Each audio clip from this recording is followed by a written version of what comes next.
Hola, ¿qué tal? Es un gusto saludarlos en esta edición de reportajes. Soy Jonathan Cortés. Los invito a que nos den like y, por supuesto, compartan todo lo que se está publicando en la página de reportajes. En esta ocasión les traigo un reportaje especial de la vida de doña Jovita Jiménez. Con pasos ligeros ella solía recorrer su pueblo natal, San Andrés la Cal, pueblo que la vio nacer un 14 de febrero de 1920. La consideraban una de las mujeres más sabias que se dedicaba a preservar una de las tradiciones más importantes para la población, el ritual a los ahuaques para el buen temporal de lluvia. ¿Qué le parece si me acompaña a ver la siguiente historia?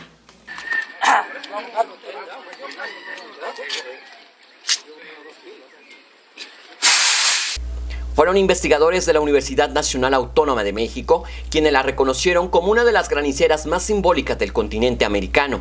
Le hablo de doña Jovita Jiménez, quien a la edad de 95 años aún conservaba una de las tradiciones simbólicas de su pueblo, ya que por medio de su don podía transmitir los sueños que le hacían saber los señores, como ella les decía, o los ahuaques, lo que necesitaban para el buen temporal de lluvia.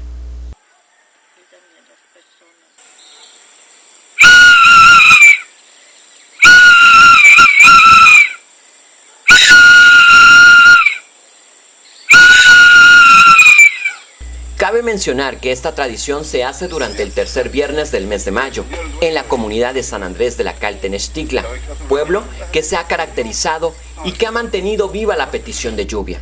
Y justo doña Jovita era la sucesora que ponía en marcha este ritual.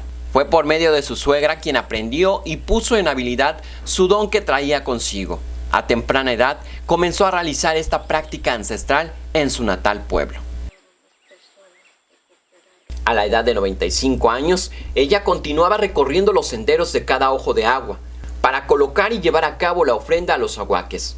De acuerdo a las charlas que yo tenía con ella, siempre se alistaba con tiempo para cumplir el encargo que le hacían saber los señores del viento, como ella les nombraba.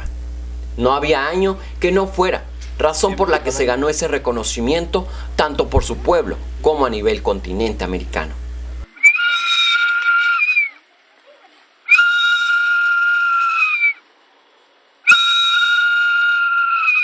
Jovita, como se le conocía entre su comunidad, también fue madre soltera, mujer valiente, que supo sacar a sus hijos adelante.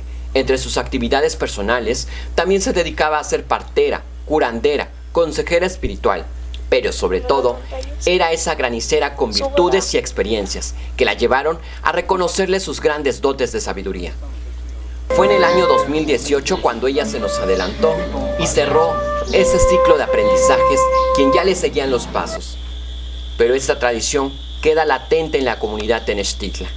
Y sí, se le sigue recordando a esta gran mujer que fue Jovita Jiménez. Andrea, hola.